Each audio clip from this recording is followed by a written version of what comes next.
ওই যে কাফেরদের বেহায়াপনা বেরেল্লাপনা, ওইটাকে মনে করতেছি ওইটাই মনে আমাদের ঐতিহ্য, ওইটাতেই মনে অসুখ, ওইটাই মনে অহংকারের বস্তু। এই জন্যই তো ওই যে 7.5 কিলোমিটার লম্বা পতাকা উড্ডয়ন করছে। কাফেররা এটা দিয়ে তাদেরকে শেষ করে দিতে চায়। কাফেররা এটার মাধ্যমে দিয়ে আমাদের মসজিদে আকসাকে নিঃশেষ করে দিতে চায়, এখানে তার টেম্পল নির্মাণ করতে চায়। তারা আমাদের ওই রংপুর চট্টগ্রামকে বাংলাদেশ থেকে পৃথক করতে চায়, ভারতের মুসলমানদেরকে নিঃশেষ করে দিতে চায়। আজকে অনেকেই এই দেশগুলো কুফারদের পতাকাগুলো যে উড্ডয়ন করছে, আমরা এদের মধ্যে কয়জন মুসলমানদের যে একটা পতাকা আছে, যেই পতাকা সাইয়্যিদনা মুহাম্মদুর রাসূলুল্লাহ সাল্লাল্লাহু আলাইহি ওয়াসাল্লাম উড্ডয়ন করছেন, সেই পতাকা উড্ডয়ন করছেন কয়জন আছেন এখানে? কি আমাদের কি কোনো পতাকা নাই? কয়জন উড্ডয়ন করছেন? আমরা এতটা নির্লজ্জ, এগুলো শরমও লাগে না আমাদের। যখন আমাদের ভাইয়েরা, আমাদের মুসলমান ভাইয়েরা, আফগানিস্তানের ভাইয়েরা যখন ওই কাফের শক্তিকে আমেরিকা সহ সারা পৃথিবীর সমস্ত কুফফারদেরকে পরাজিত করে কালিমার পতাকা উড্ডয়ন করছিল, তখন আমরা কয়জন আমরা খুশি হয়েছিলাম, আনন্দ প্রকাশ করছিলাম, মিছিল করছিলাম, এরপরে পতাকা উড্ডয়ন করছিলাম? কয়জন? প্রত্যেক জায়গায় জায়গায় বড় পর্দা আনা হয়েছে, জেনারেটর, যাতে করে কারেন্ট যাইলে গাও যেন খেলা যেন মিস না হয়, এবং খেলা দেখার জন্য সুন্দর সুব্যবস্থা। ছেলেফেলেরা বিভিন্ন কাফেরদের জার্সিগুলো গায়ে দিতেছে, পতাকা উত্তোলন করতেছে, তর্ক বিতর্ক করতেছে, গালিগালাজ করতেছে, গ্রুপিং করতেছে, বিভিন্ন জায়গায় মারামারি হইতেছে।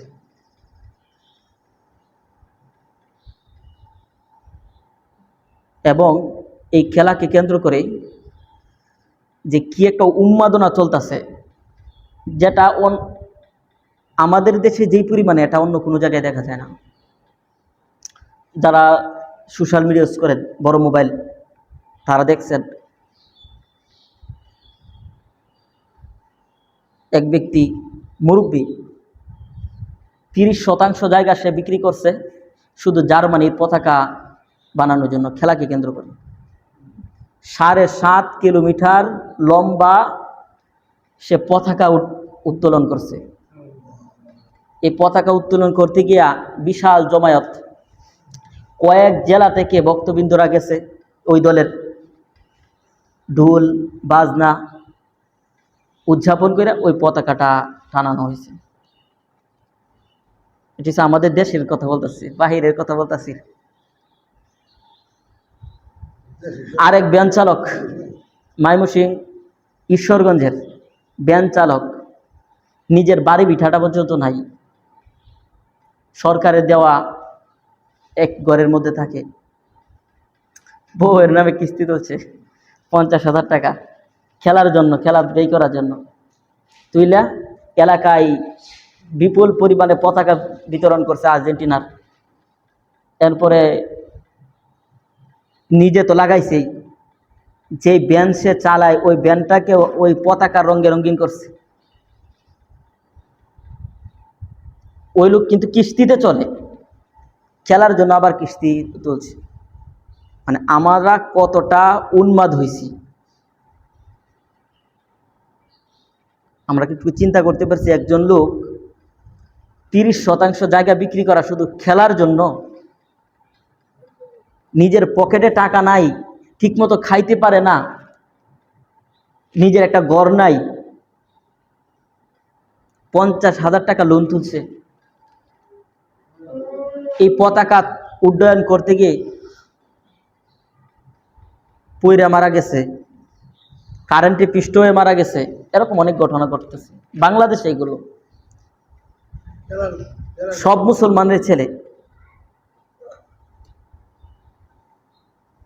আর যোগরা তো কোনো হিসাবই নাই। আজকের যে আলোচনাটা শোনার দরকার ছিল আমাদের ছেলে ফেলেদের, কিন্তু তাদের উপস্থিতি নাই। তবে আমাদেরও কিছু দায়িত্ব আছে, কারণ এই ছেলে ফেলেগুলো আমাদেরও সন্তান। আবার ছেলে ফেলে তো জানা, অনেক সময় আমরাও সামিল হই, উৎসাহ দিই অনেক সময়। বাস্তবতাটা কি? সূরা মুমতাহানার প্রথম আয়াত তেলাওয়াত করছি। আল্লাহ তাআলা বলতেছেন, ইয়া আইয়ুহাল্লাযীনা আমানু লা তাত্তাখিযু আদুব্বি ওয়া আদুওয়াকুম আউলিয়াআ তুলকুনা ইলাইহিম বিল মাওয়াদ্দাহ ওয়া ক্বাদ কাফারু বিমা জাআকুম মিনাল হক ইউখরিজুনা আর-রাসূলা ওয়া ইয়্যাকুম আন তু'মিনু বিল্লাহি রাব্বিকুম ইন কুনতুম খারাজতুম। আল্লাহ তাআলা বলতেছেন, হে ঈমানদারগণ, লা তাত্তাখিযু আদুব্বি ওয়া আদুওয়াকুম, তোমরা আমার শত্রু এবং তোমার শত্রুদের সাথে বন্ধুত্ব করো না। আল্লাহর শত্রু কারা? ইহুদি খ্রিস্টানই তো নাকি? না আর কেউ আছে? মুসলমান, ইসলামের বাহিরে যারা আল্লাহ দ্রোহী, আল্লাহকে মানে না, তারাই তো আল্লাহর দুশমন, তারাই আমাদের দুশমন। যে জায়গায় ওদেরকে আল্লাহ তাআলা বলছেন যে তারা আল্লাহর দুশমন, আমাদের দুশমন, ওই জায়গায় আমরা ওদেরকে ভালোবাসি, ওদেরকে প্রিয় মনে করি।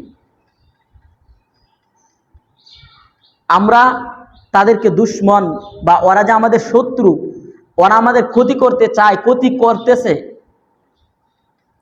সারা পৃথিবীর অবস্থা তো আমরা সবাই জানি। কোন দেশের মধ্যে মুসলমানদের উপরে নির্যাতন হচ্ছে না? এই ফিলিস্তিনে যে নির্যাতন হচ্ছে, ফিলিস্তিনকে অফিসিয়ালি এই খেলোয়াড় গোষ্ঠীগুলো সাপোর্ট দিছে। শুধু সাপোর্ট, টাকা পয়সা দেয়, অস্ত্র দেয়, এগুলো তো আমরা সবাই জানি, কারণ মিডিয়ার যুগ। ওরা যখন সাপোর্ট দেয় তখন আমাদের দেশের যেই টেলিভিশনগুলো বা যেই পত্রিকাগুলো বা সাংবাদিকরা ব্যাপকভাবে এগুলো প্রচার করছে, ওরা যখন সাপোর্ট দিছে।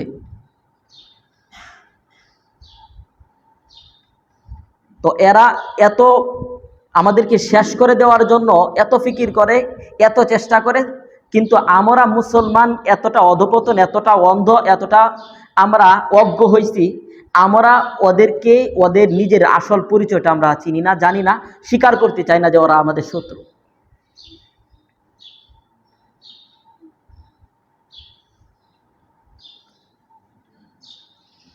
আল্লাহ তাআলা বলতেছেন, তোমরা লা তাত্তাখিযু আদুব্বি ওয়া আদুওয়াকুম আউলিয়াআ তুলকুনা ইলাইহিম বিল মাওয়াদ্দাহ, তোমরা আমার শত্রু এবং তোমাদের শত্রুদেরকে বন্ধু হিসেবে গ্রহণ করো না। ওয়া ক্বাদ কাফারু বিমা জাআকুম মিনাল হক ইউখরিজুনা আর-রাসূল ওয়া ইয়্যাকুম, কেননা তোমাদের নিকট যে ইসলাম, যে সত্য এসেছে, এটাকে তারা অস্বীকার করেছে। ইউখরিজুনা আর-রাসূল, এবং তোমাদের রসুলকে তারা বের করে দিয়েছে। আমাদের নবীজিকে বের করে দেয় নাই? কারা বের করে দিয়েছে?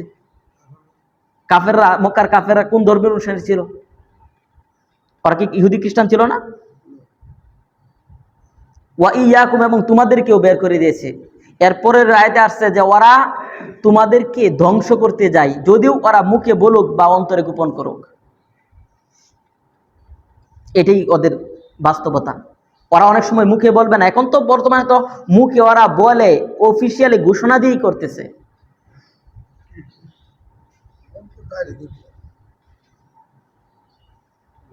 এই বর্তমান যে হালত, আল্লাহ রাসূল সাল্লাল্লাহু আলাইহি ওয়াসাল্লাম আজকে থেকে ১৫০০ বছর পূর্বে নবীজি সাল্লাল্লাহু আলাইহি ওয়াসাল্লাম ভবিষ্যৎবাণী করে গেছিলেন, ইউশিকুল উমামু আন তাদা আলাইকুম কামা তাদা আল আকালাতু ইলা কাসআতিহা ফাকালা কাইলুন ইয়া রাসূলুল্লাহ ফাকালা কাইলু ওয়া মিনহুম কিল্লাতুন ইয়াউমাইদিন।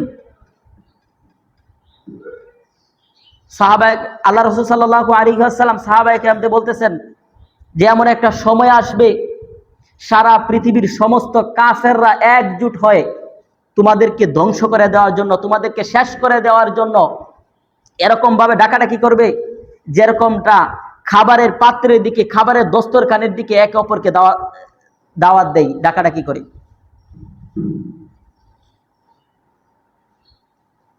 সাহাবীরা জিজ্ঞাসা করছেন, ফাকালা কাইলুন ওয়া মিনহুম কিল্লাতুন ইয়াউমাইদিন,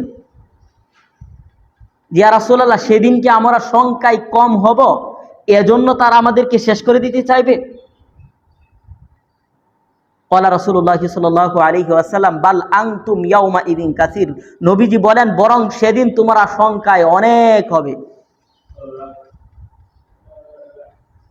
এখন একটু বাস্তবতার দিকে আমরা তাকাই। নবীজি কি বলছেন? কাফেররা একে অপরকে ডাকাডাকি করবে, যেরকমটা খাবারের পাত্রের বা খাবারের দিকে মানুষ একে অপরকে ডাকাডাকি করে, ওইভাবে ডাকাডাকি করবে মুসলমানদেরকে শেষ করে দেওয়ার জন্য, মুসলমানদেরকে নিঃশেষ করে দেওয়ার জন্য। এখন সারা পৃথিবীর সমস্ত ভূখণ্ড দিকে তাকান, আমাদের পার্শ্ববর্তী রাষ্ট্রের দিকে তাকান। ভারতে আইন তৈরি করছে এনআরসি, সিএসি, ওরা দুটি আইন তৈরি করছে। একটা হলো এনআরসি। এই আইনের বাস্তবতা হলো, এই দুইটা আইন করার ওদের যে মূল উদ্দেশ্য, ওইটা হলো ভারতের মুসলমানদেরকে নিঃশেষ করে দেওয়া, শেষ করে দেওয়া, বিতাড়িত করে দেওয়া।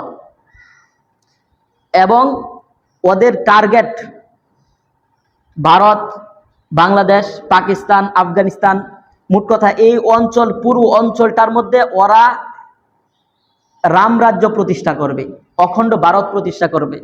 সেই উদ্দেশ্যে ওরা যে নতুন সংসদ ভবন তৈরি করছে, ওই সংসদ ভবনের মধ্যে ওরা নতুন ওদের দেশের একটা মানচিত্র অ্যাড করছে, টাঙ্গাইছে, যেটা এখন বর্তমানে যে ভারতের সীমানা, যে মানচিত্র, ওই মানচিত্র না। তাদের এই নতুন মানচিত্রের মধ্যে আমাদের বাংলাদেশ আছে, ওই নতুন মানচিত্রের মধ্যে আছে নেপাল, আছে পাকিস্তান, আছে আফগানিস্তান। ওরা শুধু বলে না, কাজ করতেছে। তো যে দুইটা আইন বলছি, একটা আইন, তারা একটা আইন সংশোধন করছে, ওইটা হলো তাদের দাবি পার্শ্ববর্তী রাষ্ট্রগুলো থেকে মুসলমানরা তাদের দেশে ঢুকে পড়ছে, তো তাদেরকে তারা বিতাড়িত করবে। আরেকটা দাবি হলো যে আমাদের এই দেশগুলোতে হিন্দুরা নির্যাতনের শিকার হয়, হিন্দুদের উপর অত্যাচার হয়। তো হিন্দুরা যদি ভারতে যায়, তাহলে তারা তাদেরকে নাগরিকত্ব দেবে এবং তাদের যে অধিকার বা তাদের ভরণ পোষণ, এগুলো নাগরিকত্ব দেওয়ার যত দায়িত্ব আছে এগুলো নিবে। অথচ বাস্তবতা ভিন্ন, সম্পূর্ণ ভিন্ন। বাংলাদেশ থেকে মুসলমানরা ইন্ডিয়ায় যায় না, কারণ ইন্ডিয়ার যে অবস্থা, ইন্ডিয়া অনেক বড় একটা অঞ্চল, বড় একটা দেশ, দেশ হিসেবে ওরা অনেক বড়, কিন্তু ওদের অর্থনীতি অনেক নিচু। আমাদের যে মাথাপিছু আয় আমাদের দেশের, এই আয়ের তুলনায় তাদের আয় মাথাপিছু অনেক নিচে। ইন্ডিয়ার এমন অনেক প্রদেশ আছে যেগুলোতে ঠিকমতো ওরা খাইতে পারে না, ঠিকমতো চিকিৎসা নিতে পারে না। ওরা ঠিকমতো বাথরুম করবে, ওদের বাথরুম নাই। রাস্তাঘাটে, লঞ্চের স্টেশনে, পরে রেল স্টেশনে, এগুলোতে ওরা খোলা ময়দানে ওরা উলঙ্গ হয়ে পচা পায়খানা ছাড়ে। মানে এতটা ওরা দরিদ্র। তো ওদের দেশে কে যাবে? কে স্বীকার করবে ওদের দেশে যাওয়ার জন্য? আর কোনো হিন্দু বর্তমানে বাংলাদেশ থেকে ওদের দেশে যাবে না। কারণ কেন যাবে? কারণ হিন্দুরা আমাদের দেশে যেই শান্তিতে আছে, সারা পৃথিবীতে আর কোথাও এতটা শান্তিতে সংখ্যালঘুরা থাকে না। বাংলাদেশে হিন্দু আছে 8%, কিন্তু সরকারি চাকরি করে বাংলাদেশের সরকারি চাকরির 33%-এর উপরে দখলদারিত্ব আছে হিন্দুরা। কই 8% তাদের সংখ্যা, আর তারা চাকরি নিচ্ছে 33%-এর উপরে। আর মুসলমান আছে 88%, এখানে ওরা চাকরি নাই 60%। আর ভারতের অবস্থা আপনি দেখেন, ভারতে মুসলমান আছে প্রায় মনে হয় 35-36% মুসলমান আছে। ওরা কমায় বলে, কিন্তু বাস্তবতা একটু ভিন্ন। কিন্তু এই মুসলমানদের মধ্যে মাত্র 2% মুসলমান চাকরি পায় ভারতে। তো মুসলমানরা কেন ভারতে যাবে, আর হিন্দুরাই কেন ভারতে যাবে? কিন্তু ওদের যে টার্গেটটা হলো, ভারতের যে মুসলমান আছে প্রায় 40 কোটি মুসলমান ভারতে আছে, এই মুসলমানদেরকে পার্শ্ববর্তী রাষ্ট্রগুলোতে মানে তাড়িয়ে দেওয়ার জন্য এই আইনগুলো মূলত করছে। এবং এগুলো আমরা দেখতেছি এখন, যাদের হাতে সোশ্যাল মিডিয়া আছে আপনারা সবাই দেখতেছেন যে ভারত থেকে প্রতিদিন, এই যে এখন আমি কথা বলতেছি, এখনও অনেক সীমান্ত এলাকায় ভারতের অনেক মুসলমানরা ওই বিজিবিদেরকে হাতে দেওয়ার জন্য বা পুশ আপ করে দেওয়ার জন্য ওরা চেষ্টা করতেছে। আরো 2-3 দিন আগের একটা হিসাব, যে কয়দিনে ভারত 400 না কতজন মানুষকে বাংলাদেশে পাঠাইছে, ওরা পুশব্যাক করছে। মোট কথা, ওরা এখানে একটা যুদ্ধ বাজিয়ে দিতে চায়। রংপুরে ওরা হিন্দুদের মন্দিরে থাকবে তাদের যেই দেবদেবতার যেই মূর্তিগুলো, কিন্তু তারা ব্যাপক বড় করে একটা মূর্তি প্রস্তুত করতেছে, একটা কমপ্লেক্স তৈরি করতেছে, যেটা মন্দিরে না, মন্দিরের বাহিরে।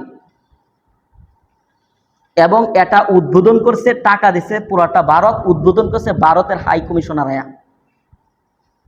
এবং ভারতের অনেক নেতারা এ ব্যাপারে স্পষ্টই কথা বলতেছে যে তারা চায় আমাদের বাংলাদেশের রংপুর সহ ওই অঞ্চলটা এবং ওই পাশে চট্টগ্রাম, ওই অঞ্চলটা ভারতের করে নিতে চায়।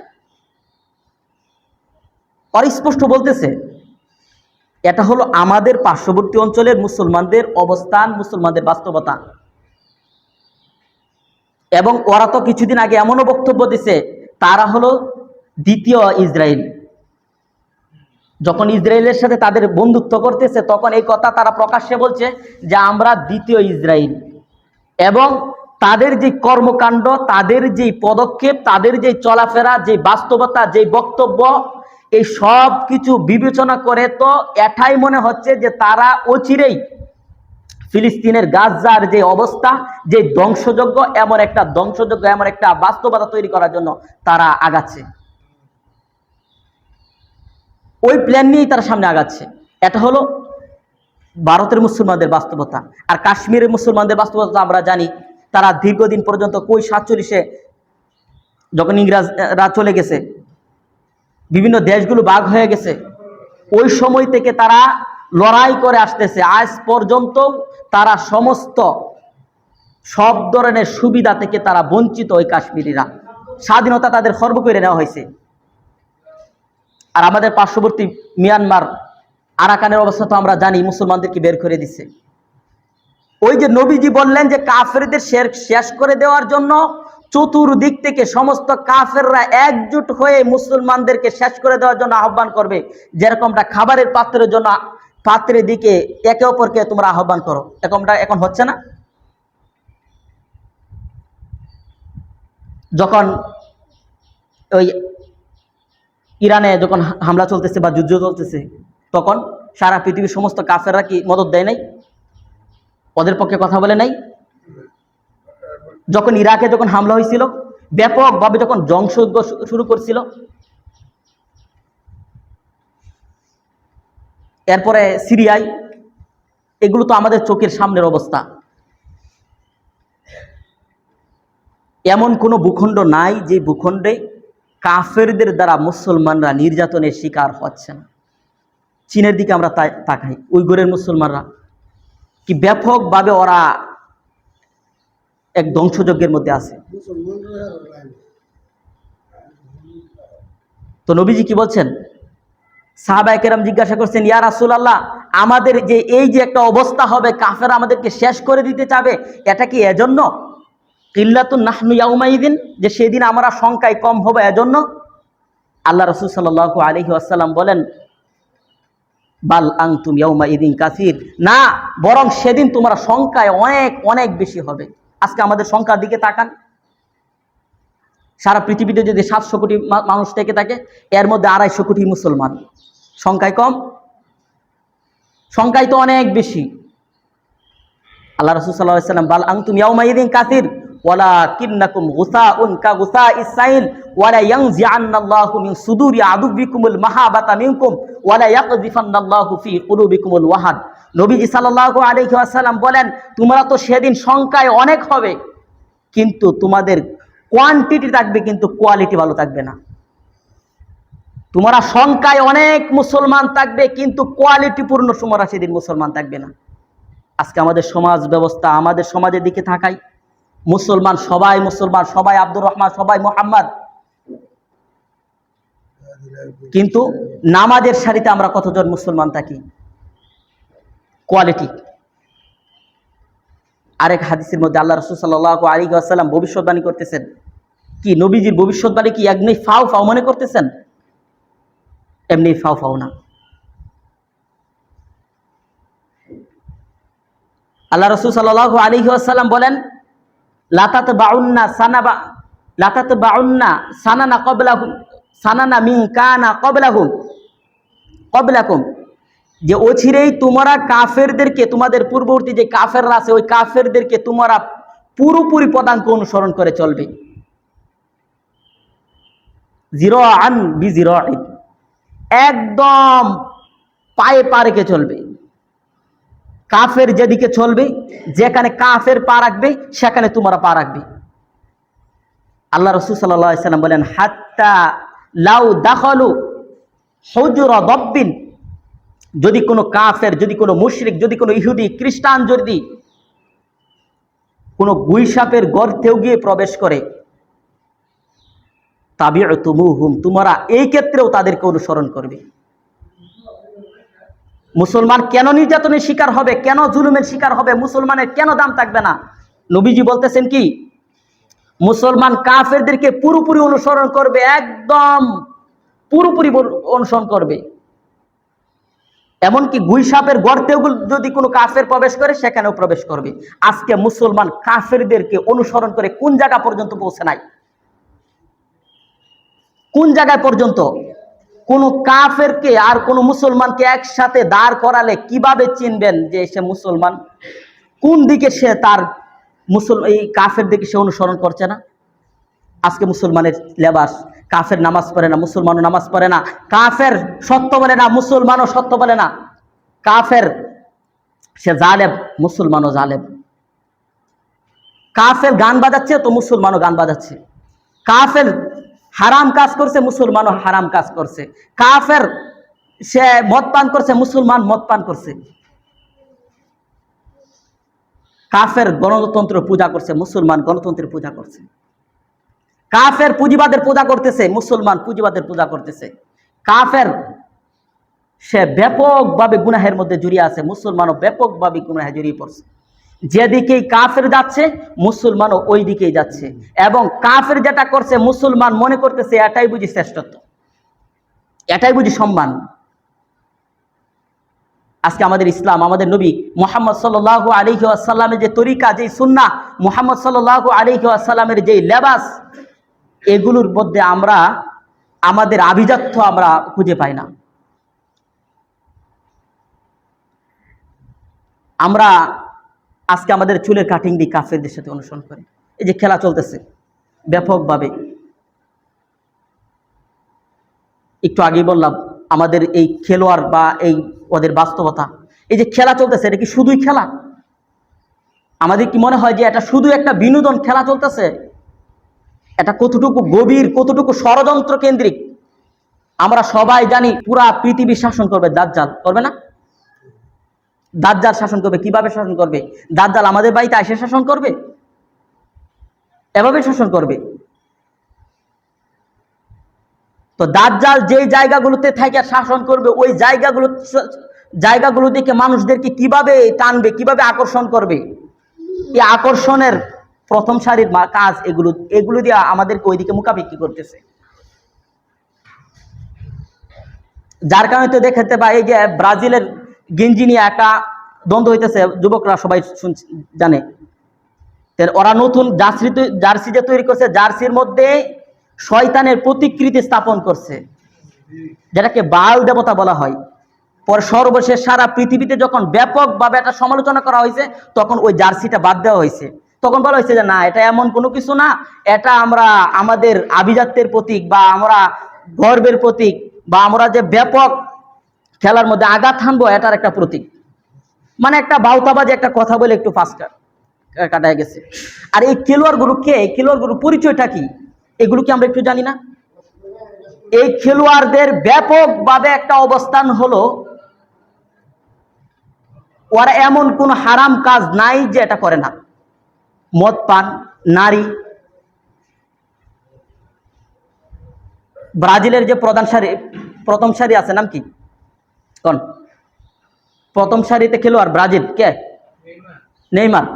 নেইমারের সে বিবাহের আগে তার সন্তান 3টা, বিবাহের আগেই। আর আর্জেন্টিনার দিক থেকে প্রধান কে নাম? মেসি। তার বিবাহের আগে সন্তান 2টা। তার বিবাহের আগে তার সন্তান 2টা। এরকম ভাবে খেলোয়াড়দের সবারই কম বেশি এরকম আছে। এটি তো সন্তানের সংখ্যা, কিন্তু তারা যে অপকর্ম করছে, অপকর্মের সংখ্যা কি এখানে আসছে? এই যে বিশ্বকাপ চলতেছে, মোবাইল আছে, আমরা সবাই জানি, এগুলো ব্যাপকভাবে আমাদের আলোচনা সমালোচনা হইতেছে। এই বছর এই খেলাকে কেন্দ্র করে মেক্সিকো যেই খেলার মধ্যে সম্ভবত আসন সংখ্যা আছে 70 লক্ষ। এই 70 লক্ষ আসনে 70 লক্ষ খণ্ডন বিতরণ করবে। 70 লক্ষ। যদি বিশ্বাস না হয় চার্জ দেন, মোবাইল তো সবার পকেটে পকেটে। এবং কানাডাও কি পরিমাণে বিতরণ করবে, এগুলো সে কোনো টাকার বিনিময়ে না, এমনি বিতরণ করবে 70 লক্ষ। আর কানাডা কি পরিমাণে করবে এটাকে উল্লেখ করে নাই। আরো এরকম কয়েকটা সংস্থা তারাও এরকম ভাবে বিতরণ করবে। এগুলো শুধুই খেলা। এবং এই খেলা যেই গ্যালারিগুলোতে হচ্ছে, এগুলোর পাশে যে হোটেলগুলো আছে এই হোটেলগুলোতে ব্যাপকভাবে তাদেরকে নিয়োগ দেওয়া হয়েছে, যারা খেলা দেখতে যাবে তাদের মনোরঞ্জনের জন্য। এবং মদ পান এটা তো একদম ব্যাপক। এবং এই খেলাকে কেন্দ্র করে কোটি কোটি জুয়ার একটা সয়লাভ চলতেছে। শুধু ওই দেশে না, আমাদের দেশেও চলতেছে, আমাদের সমাজেই চলতেছে। অনলাইন অফলাইন ব্যাপকভাবে একটা জুয়া চলতেছে। এটা ওদের একটা বিজনেস। কিন্তু আমি মুসলমান, আমার এখানে কি স্বার্থ? আমি যে একটা পতাকাটা নিলাম, আমার এখানে কি স্বার্থ? আমি যে গেঞ্জিটা গায়ে দিলাম, ওর ছবি যুক্ত, ওর নাম যুক্ত, এখানে আমার কি স্বার্থ? ওরা তো আমাদের ফিলিস্তিনি ভাইদেরকে মারার জন্য ওরা অনুদান দিচ্ছে, টাকা দিচ্ছে জন্য তাদেরকে বোম্বিং করে মারা হয়, সমর্থন দিছে।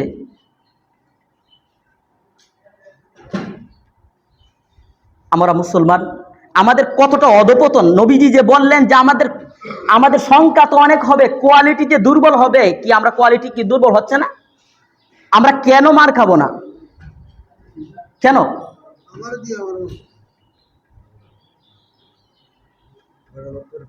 একটা উন্মাদনা ভাব, একটা উন্মাদনার পরিবেশ তৈরি হয়ে গেছে। এই খেলাকে কেন্দ্র করে ব্যাপকভাবে ঝগড়া ফাসাদ চলতেছে, অনলাইন অফলাইন ব্যাপক ঝগড়া ফাসাদ চলতেছে। এমন কোনো বৎসর নাই যেই বৎসর এই ঝগড়া ফাসাদ হয় না এই খেলাকে কেন্দ্র করে। আমরা একটু ভাবি না কেন, মানে আমরা কোন জায়গাটা আমাদের সম্মানের, কোন জায়গাটা আমার অসম্মানের, এই জায়গাটা আমরা বুঝি না। আমরা মুসলমান তো বীরের জাতি ছিলাম, আমাদেরকে কাফেররা ভয় পাইতো। ওই আল্লাহ রাসূলের হাদিস, প্রথম যে হাদিসটা বলছি, ওই হাদিসটার মধ্যে আসছে কি যে তোমাদের ভিতর থেকে কাফেরদের ভয় বের করে দেওয়া হবে, তোমাদের ভিতরে ওহান ঢেলে দেওয়া হবে। আল্লাহ রাসূল সাল্লাল্লাহু আলাইহি ওয়াসাল্লামকে জিজ্ঞাসা করছি, ইয়া রাসূলুল্লাহ ওয়ামাল ওহান, ওহান জিনিসটা কি? নবীজি বলছেন হুব্বুদ দুনিয়া ওয়া কারাহিয়াতুল মাউত, এটা হলো দুনিয়ার মহব্বত এবং মৃত্যুর ভয় ঘৃণা। ব্যাপকভাবে এটা আমাদেরকে গ্রাস করছে, ব্যাপক গ্রাস করছে। আজকে মুসলমানদেরকে চতুর্দিকে সমস্ত ভূখণ্ডে মুসলমানদের উপর কাফেররা আধিপত্য কায়েম করছে, বিস্তারিত করছে। এবং মুসলমানদেরকে শেষ করে দেওয়ার জন্য এমন কোনো পরিকল্পনা নাই, এমন কোনো প্ল্যান নাই যেটা মুসলমানদের বিপক্ষে কাফেররা করতেছে না। আর মুসলমান মার খাচ্ছে, মুসলমান আকাশের দিকে তাকিয়ে আছে, আবাবিল আসবে আইসা মুসলমানদেরকে রক্ষা করবে। এটা হলো আমাদের বাস্তবতা। ফিলিস্তিনের যখন হামলা চলতেছিল তখন ওই মসজিদে আল আকসার যিনি খতিব শুক্রবারে মিম্বারে উঠছেন, সংক্ষিপ্ত 2টা কথা বলে নামে গেছেন। মুসল্লিরা বলতেছেন যে হুজুর অল্প সময় কথা বললেন, নামে গেছেন, আজকে কথা লম্বা করলেন না। বলতেছে আমার এই বয়ানের কি লাভ হবে?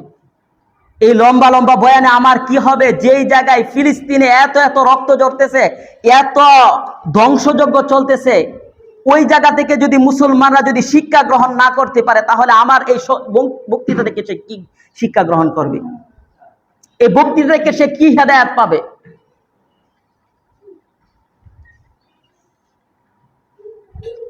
আমাদের মুসলমানরা যেই কষ্টে আছে,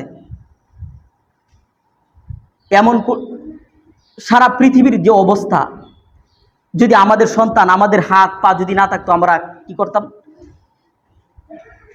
ফিলিস্তিনের আজকে আমাদের অবস্থা এমন, নাটক সিনেমা দেখে আমাদের চোখে পানি আসে, কিন্তু ফিলিস্তিনের যে এই হত্যাযজ্ঞ, এই ধ্বংসযজ্ঞ, এগুলো দেখে আমাদের চোখে পানি আসে না, সামান্য একটু ব্যথাও হৃদয়ে আসে না। অথচ আল্লাহ রাসূল সাল্লাল্লাহু আলাইহি ওয়াসাল্লামের স্পষ্ট কথা হলো, আল মুসলিমুনা কারাজুলিন ওয়াহিদিন ইনিশতাকা আইনুহু ইশতাকা কুল্লুহু ওয়া ইনিশতাকা রাসুহু ইশতাকা কুল্লুহু। মুসলমান তো এমন, মুসলমান সারা পৃথিবীর সমস্ত মুসলমান এক দেহের নেই। আল মুসলিমুনা কারাজুলিন ওয়াহিদিন ইনিশতাকা আইনুহু ইশতাকা কুল্লুহু। যদি চোখ যদি ব্যথা পায়, সারা শরীর যেরকম ভাবে ব্যথা অনুভব করে, মাথা যদি ব্যথা পায়, সারা শরীর যেরকম ভাবে ব্যথা অনুভব করে, কোন এক মুসলমান যদি ব্যথায় আক্রান্ত হয়, সারা পৃথিবীর সমস্ত মুসলমান ব্যথায় আক্রান্ত হবে। এটাই না মুসলমান ছিল? আমি যে দাবি করি যে আমি মুসলমান, আমার কি ব্যথা আসে যখন দেখি ফিলিস্তিনের এক ছোট্ট একটা কন্যা নিজের ভাইয়ের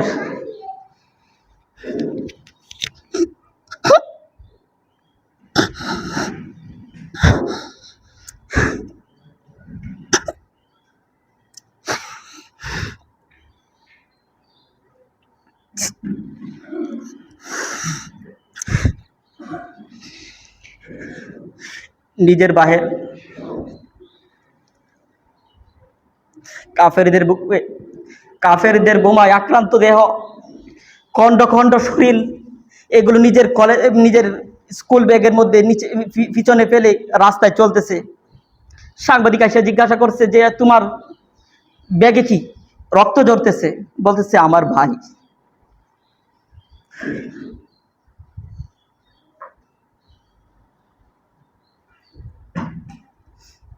আজকে আমাদের গতকালকে আল জাজিরা একটা সংবাদ আমার সামনে আসছে, ইসরায়েলের কারাগারে মুসলমানদের এতটা নির্যাতন করা হচ্ছে, নির্যাতন করার পরে যখন তারা মারা যাচ্ছে বা মারা যাবে, তখন কুকুরকে দিয়ে তাদেরকে ভক্ষণ করানো হচ্ছে, খাওয়ানো হচ্ছে, কুকুরের খাবার বানানো হচ্ছে। মুসলমান কারাগারের ভিতরে নামাজে দাঁড়ায় গেছে, সেজদায় পড়ে গেছে, কুকুর লেলায় দিছে, কুকুর যায় জাগতে পড়ছে। এটা আমাদের মুসলমানদের অবস্থা।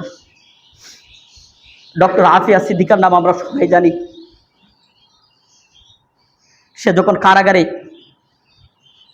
ওই বর্বর কাফের গোষ্ঠী একের পর এক ধর্ষণ করত,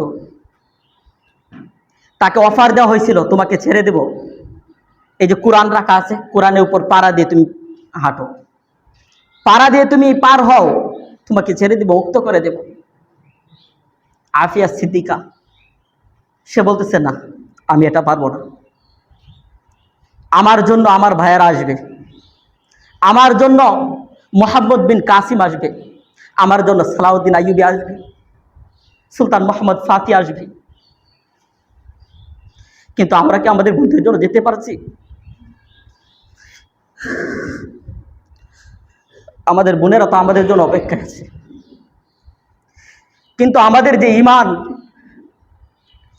আমরা তো আমাদের এই বন্ধুদের কথা একটু ভাবতে একটু দেয় না, সময় দেয় না। একটু যে ভাবতে হবে, একটু কল্পনা করতে হবে, এতটুকু সময় আমাদের নাই। আমাদের সময় আছে আর্জেন্টিনা ব্রাজিলের পতাকা উড্ডয়ন করা, তাদের গেঞ্জি প্রস্তুত করা, তাদের গেঞ্জি গায়ে দেওয়া, তাদের খেলাগুলো দেখা, তাদেরকে নিয়ে ঝগড়া করা, তাদেরকে নিয়ে গ্রুপিং করা, এগুলো সময় আছে। কিন্তু মুসলমান জাতি তো এরকম ছিল, যখন মুসলমানের নাম শুনছে, আমাদের বাংলার ইতিহাস দিকে তাকান, ইখতিয়ারউদ্দিন মোহাম্মদ বিন বখতিয়ার খিলজি যখন আসতেছে, একদিকে ইখতিয়ারউদ্দিন মোহাম্মদ বখতিয়ার খিলজি, মাত্র 17 জন সৈন্য তার সাথে আছে, পিছনে বড় বাহিনী ছিল, যখন প্রাসাদে পৌঁছতেছে, ওইদিকে এই হিন্দু রাজারা তারা ভয়ে পালাইতে বাধ্য হয়েছিল। সিলেটের শাহজালাল রহমানী রহমতুল্লাহি আলাইহি যখন আসছিলেন, তখন গৌরগোবিন্দরা পালাইতে বাধ্য হয়েছিল। মুসলমান তো এমন একটা পাওয়ারফুল জাতি ছিল, কিন্তু মুসলমান কাফেরদেরকে অনুসরণ করতে করতে ছাগলের জাতিতে পরিণত হয়েছে। একটা ঘটনা পড়ছিলাম, ঘটনাটা এমন ছিল, এক কাটুরিয়া সে জঙ্গলের মধ্যে কাঠ কাটতে গেছে, যাওয়ার পরে দেখে সুন্দর ছোট্ট একটা ফুটফুটে একটা বাঘের বাচ্চা সে নিয়ে আসছে। আনার পরে বাড়িতে আনছে। এখন তো বাচ্চা কান্নাকাটি করতেছে, তার দুধের প্রয়োজন। এখন তাকে দুধ কোথায় থেকে পান করাবে? তখন তার যে ছাগল ছিল, ছাগলের বাচ্চা ছিল, ওই ছাগলের বাচ্চাদের মার যে আছে দুধের মধ্যে নিয়ে লাগাই দিছে। তো ক্ষুধার্ত ছোট বাঘের বাচ্চা দুধ পায় সে পানাহার করছে। ওইভাবে লালিত পালিত হওয়ার পরে ওই ছাগলদের সাথে চলাফেরা করতেছে। ছাগল যেভাবে চলে ওইভাবেই চলে। আস্তে আস্তে ছাগলরা একটু বড় হইতেছে, ছাগলদের মাথায় সিংহ যাইতেছে, বাঘের সিংহ দেয়। আর ছাগল দেখবেন ছোট যখন নতুন নতুন সিংহগুলো গজায় তখন একটু ডুসাডুসি করে,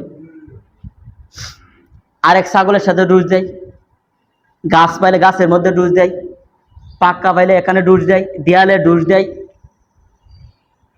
তো এরকম ভাবে ডুসাডুসি করতেছে। সিং আস্তে আস্তে বড় হচ্ছে। মাঝে মাঝে বাঘের যে বাচ্চা ছিল, বাঘের বাচ্চাও তো বড় হইতেছে, ডুস দেয়। সে ডুস দিতে যায় কিন্তু সে ব্যথা পায়, কারণ তার তো সিং নাই। বাঘকে ডুস দিয়ে আঘাত করে, কিন্তু ছাগলের সাথে থাকার পরে ছাগল থেকে সে শিখছে আরেকজনকে আঘাত করতে হয় মাথায় ডুস দেয়া। সে ডুস দিয়ে আঘাত করতে যায়, যেই ছাগলকে আঘাত করে ওই ছাগলের শিং তার মাথায় আরো ব্যথা পায়, হইতেছে না। তো একবার তাকে মরুভূমির মধ্যে চড়াইতে নিছে। জঙ্গল থেকে এক বাঘ আসছে, আইসা দেখে ছাগলের পালের ভিতরে এক বাঘ। অন্যান্য ছাগলরা তাকে গুতাইতেছে, শিং দ্বারা আঘাত করতেছে, সে আঘাত সইতেছে। কাহিনী কি? ওই যে ছাগল, এই আরেক বাঘ, সে এখানে বুঝতে পারতেছে না যে এতগুলো ছাগলের মধ্যে বাঘ, আর বাঘের ছাগলরা আঘাত করতেছে, অপমান করতেছে, এমনটা কেন সে ফলো করতেছে। এরপরে দেখতেছে না, কোনো বুঝতেছে না কাহিনীটা, বাস্তবতা কি। বাঘ একটু সামনে আসছে, আইসা ব্যাপক গর্জন তুলছে। গর্জন তোলার পরে সমস্ত ছাগলের সমস্ত পাল দৌড়ায় পালায় গেছে। সাথে করে যে বাচ্চা বাঘটা ছিল ওইটা তো বড় হয়েছে, ওইটাও ছাগলের সাথে দৌড় শুরু করছে। ওই বনের বাঘ তাফাতে ধরছে, ধৈরা বলতেছে যে ওরা না ছাগল চলে যাইতেছে, তুই কই যাস? ধৈরা দেখে কাঁপতেছে। কাঁপস কেরে? বলতেছে তুমি যেই হুঙ্কার দিছ, যেই থাবা বসাইছ, কাঁপাসার আমার আর কি আছে। তখন তার জীবন বৃত্তান্ত শুনলো। এরপরে তাকে এক নদীর কাছে নিয়ে গেছে, নদীতে নামাইছে। সে নদীতেও নামতে চায় না। ছাগল নদীতে নামে? তো সে তো ছাগলের সাথে থাকছে। ছাগলের যদি গলার মধ্যে রশি বাঁধে গলা চিরে বানানো যায়, সে পানিতে নামতে রাজি না, গলা চিরে যাক। সে তো ওই পালের সাথে থাকছে, যার কারণে ওই বাঘ সে পানিতে নামতে চাইতেছে না, ভয় পাইতেছে। তখন তাকে পানিতে ফালাইছে। পানিতে ফালানোর পরে যায় দেখে তো পানির মধ্যে নিজের চেহারা, দেখার পরে ভয় পাওয়া যায়। ওর চেহারা তো সে কোনোদিন দেখে নাই, কিন্তু পানির নিচে যখন তার চেহারা অবয়ব বাড়ছে তখন দেখে সে লাফ দিয়ে চলে আসতেছে, মানে ভয় পাইতেছে, না জানি কি পানির নিচে। ওই বাঘে আবার তাকে পাঠাইছে। তো কয়েকবার যাওয়ার পরে তার ভিতরে তার বুঝে আসছে যে না, এটা আমার ওই আকৃতি। তখন দেখে যে এটা তো আমার আকৃতি রে। ওই বাঘের দিকে তাকায় দেখে ওই তো আমার মতো, আমি তো ওদের মতো না, ছাগলের মতো না। কাহিনী কি? তার বুঝে আসতেছে যে আমি তো ওদের সাথে আমার সম্পর্ক, আমার তো চেহারা ওর সাথে মিল, তো ওই গর্জন দিতে পারে, আমি দিতে পারবো না কেন? ওই আঘাত হানলে আমি কেন আঘাত হানবো না? পরবর্তীতে সে তার বাঘের যে বাস্তবতা, বাঘের যেই পরিচয় ওইটা পাইছে। বাঘের আঘাত থাবা, দাঁত দিয়ে, হুঙ্কার দিয়ে, আর ছাগলের আঘাত শিং দিয়ে। আজকে আমাদের মুসলমান জাতি কাফেরদেরকে এত অনুসরণ করতেছি, ওই যে কাফেরদের বেহায়াপনা, বেরেল্লাপনা, ওইটাকে মনে করতেছি ওইটাই মনে আমাদের ঐতিহ্য, ওইটাতেই মনে অসুখ, ওইটাই মনে অহংকারের বস্তু। এই জন্যই তো ওই যে 7.5 কিলোমিটার লম্বা পতাকা উড্ডয়ন করছে। দেখছেন এই নিউজ? কে দেখছেন? দেখছেন? অনেকে দেখছেন। ওই কিস্তি আইনা 50,000 টাকা কিস্তি আইনা ব্যান নিজের গায়ে এবং সারা গ্রামের মধ্যে সে পতাকা উড্ডয়ন করে। সে মনে করতেছে এটাই মনে সম্মান, কিন্তু তার ভিতরে এটা নাই। কাফেররা এটা দিয়ে তাদেরকে শেষ করে দিতে চায়। কাফেররা এটার মাধ্যমে দিয়ে আমাদের মসজিদে আকসাকে নিঃশেষ করে দিতে চায়, এখানে তার টেম্পল নির্মাণ করতে চায়। তারা আমাদের ওই রংপুর, চট্টগ্রামকে বাংলাদেশ থেকে পৃথক করতে চায়। ভারতের মুসলমানদেরকে নিঃশেষ করে দিতে চায়। ভারতের মসজিদগুলো আমরা প্রতিনিয়ত, যারা সোশ্যাল মিডিয়া ইউজ করে সবাই দেখতেছেন, যে ভারতের একের পর এক মসজিদকে তারা ভেঙে দিচ্ছে। বলতেছে অমুক জায়গায় আমাদের মন্দির ছিল, অমুক জায়গায় অমুক আমাদের ওই দেবতার জন্মস্থান ছিল, অমুক জায়গায় দেয়া এটা সরকারি জায়গা সম্পত্তি। বিভিন্ন অজুহাত দিয়ে মসজিদ ভাঙতেছে। কিন্তু মুসলমান সে এতটা অজ্ঞ, সে তার পরিচয় ভুলা ওদেরকে এতটা অনুসরণ করতেছে, একদম ওই গর্তে ঢুকতেছে, সেও গর্তে ঢুকতেছে।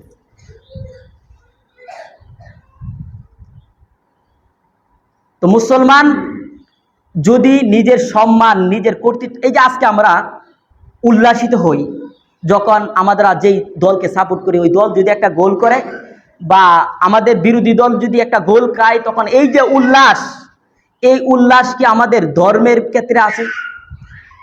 আজকে অনেকেই এই দেশগুলো কুফারদের পতাকাগুলো যে উড্ডয়ন করছে, আমরা এদের মধ্যে কয়জন মুসলমানদের যে একটা পতাকা আছে, যেই পতাকা সাইয়্যিদনা মুহাম্মদুর রাসূলুল্লাহ সাল্লাল্লাহু আলাইহি ওয়াসাল্লাম উড্ডয়ন করছেন, সেই পতাকা উড্ডয়ন করছেন কয়জন আছেন এখানে?